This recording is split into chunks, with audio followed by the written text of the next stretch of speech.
Assalamualaikum warahmatullahi wabarakatuh. Waalaikumsalam warahmatullahi wabarakatuh. Kami dari kelompok 3 mahasiswa ITS Mandala akan melakukan podcast dengan Bapak siapa?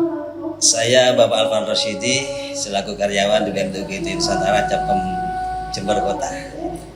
Baik, sebelumnya perkenalkan, nama saya Abdul Qadim. Perkenalkan, nama saya Bibian. Perkenalkan, nama saya Nabila Puja Rustin. Kami dari kelompok 3. Langsung saja ya Pak. Monggo dilangsungkan. Mungkin bisa ceritakan gimana Koperasi BMTUGT Nusantara ini didirikan dan apa yang menjadi motivasi di balik pembentukannya. Gitu ya. Terima kasih atas pertanyaan itu.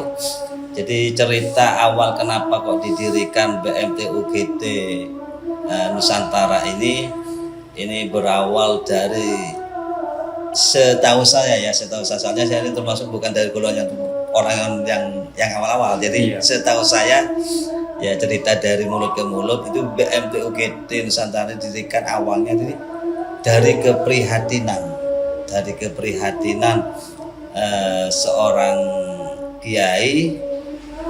Saya tidak nyebut pondok ya, mohon maaf ya, tidak nyebut karena takut nanti pondok yang bersangkutan. Jadi keprihatinan dari seorang kiai yang mana di pondok itu, ceritanya di pondok itu di sekitar pondok kan ada yang namanya jual nasi, ibu-ibu jual nasi. Nah, anak pondok itu biasa beli nasi di sekitar pondok itu, bukan di luar tapi di sekitar pondok. Nah, pada suatu hari seorang kiai beliau ini jalan-jalan, pas kebetulan melihat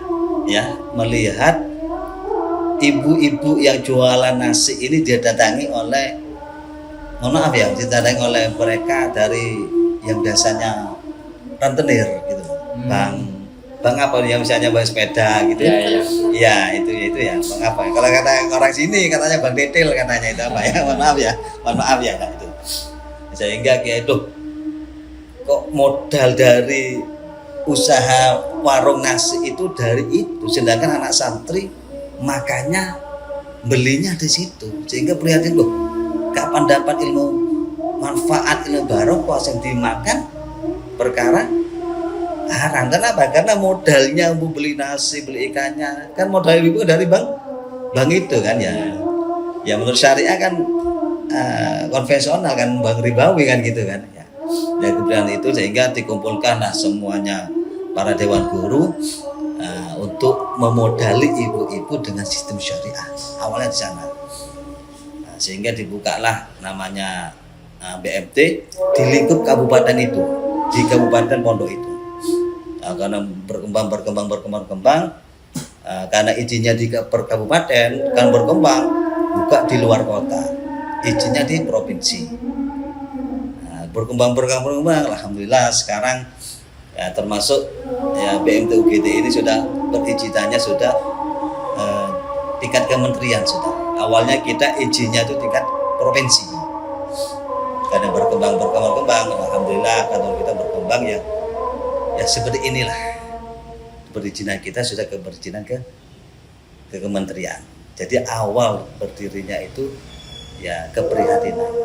Satu, nomor dua ingin itu ya keprihatinan. Nomor dua ingin menyebarkan syiar tentang ekonomi syariah.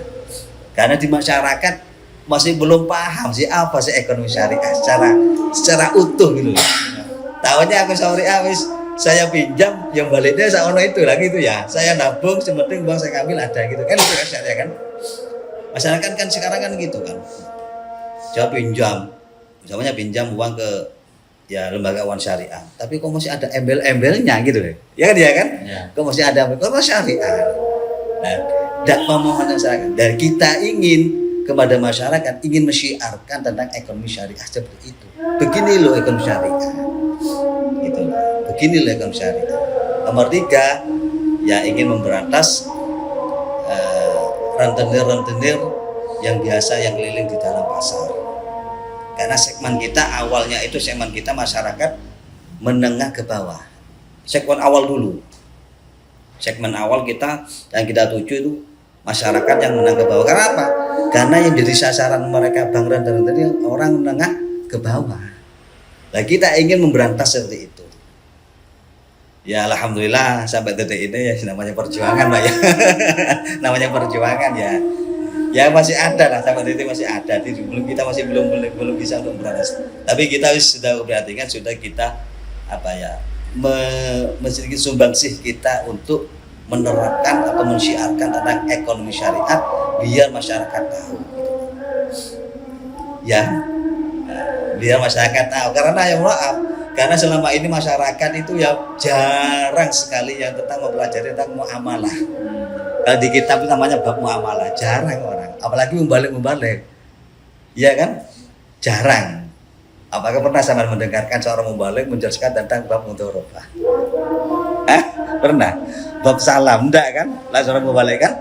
Karena masyarakat jarang diberitahu itu. Jarang diberi ilmu seperti itu. Nah, tahunya apa membalik? Ayo berjamaah, ayo sedekah, ayo berbuat baik pada saudaranya. Cuma itu toh. Sedangkan di masyarakat, di kenyataannya, apalagi orang yang pengusaha atau pedagang, kalau sudah kepepet pasti nyari hutangan. Gimana aja nyari hutangan kalau sudah kepepet. Nyari hutangnya itu di mana? Ke tetangga, ke saudara. Kalau sudah tetangga tidak ada, ya ke saudara. Sudah ada lah, larinya ke lembaga keuangan. Sudah mereka tidak mikir halal haram. Sebenarnya aku tidak kena duit, butuh uang ada. Nah kita inginkan masyarakat kan ingin mengembangkan dari masyarakat oleh kita untuk masyarakat ingin mengembangkan usahanya itu dengan pakai sistem ekonomi syariah. Ya bagaimana syariah? Ya sebagaimana sampai ketahui lah, Mbak ini kan sudah tahu teori tentang ekonomi syariah kan. Ya seperti itu, masyarakat masih belum paham. Itu 3 prioritas kita dulu didirikan BMT UGT Nusantara ini. Yang pertama ya dari keprihatinan beliau, yang kedua ya ingin menyiarkan dakwah tentang ekonomi syariah, yang ketiga ingin memberantas kita tentang sistem ribawi. Lalu apa Pak yang membuat BMT UGT ini beda dengan lembaga keuangan yang lain? Apa saja yang disediain pelayanan di sini? Pelayanan sini lah. Ya terima kasih untuk menyiarkan ekonomi syariah. Lah kita menjual produk namanya.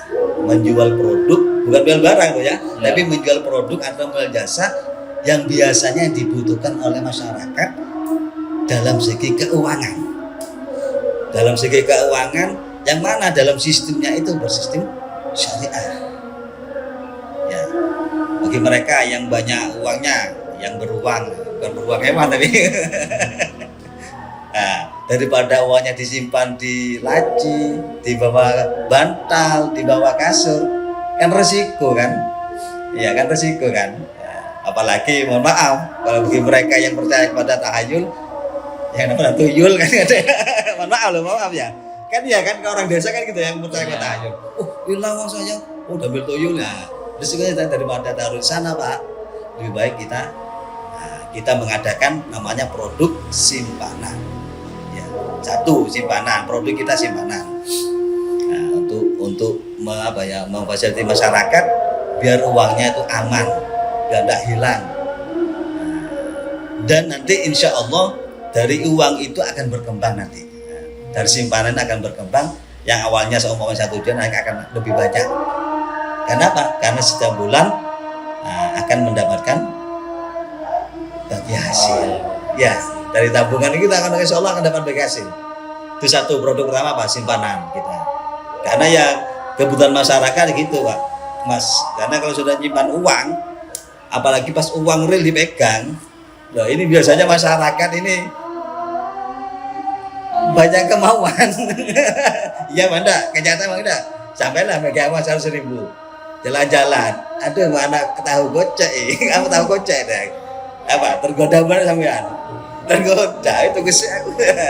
Tapi kalau uang disimpan, bapak ada tahu kocek atau apa? Oh, kalau duit non bangus sesuai, gitu. Masih tertahan. Gitu.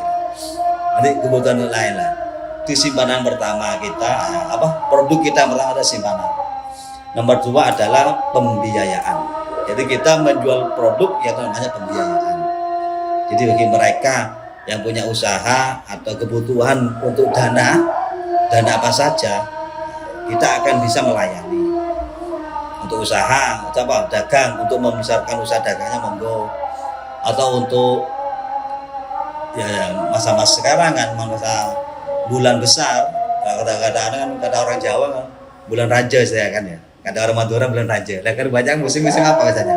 Nikah. Pernikahan. Pernikahan sekarang yang butuh dana banyak lah.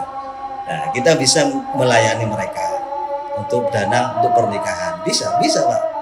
Nah, untuk mereka orang tua yang untuk mendaftarkan anak, iya kan? Daftar apa? Sekolah.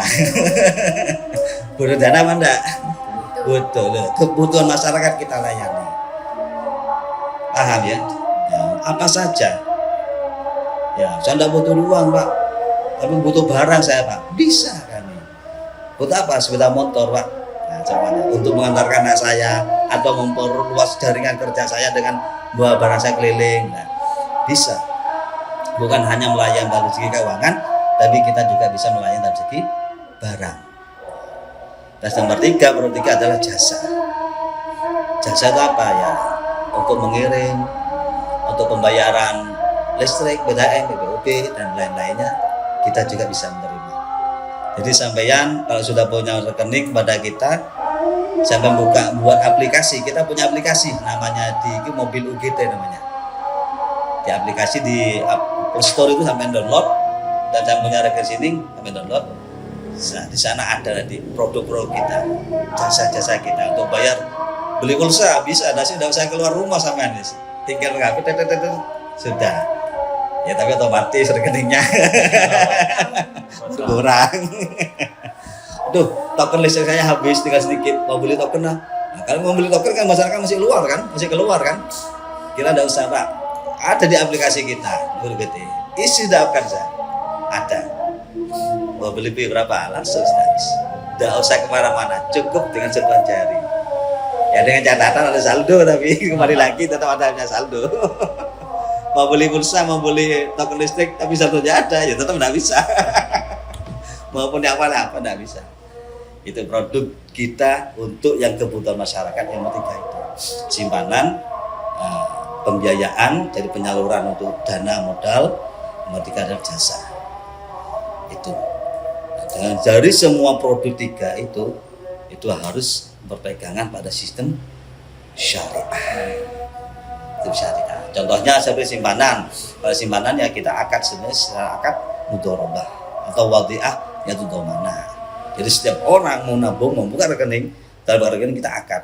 Pak, Bu, sampean jumlahnya di sini, kami akad dengan akad mudharabah atau wadiah itu domana, yaitu saya izin untuk mengelola uang sampean. Bila mana uang sampean ini menghasilkan, nanti akan kami bagi hasil. Tabungan umum 30%, 70%. 30 orangnya, 70% kita.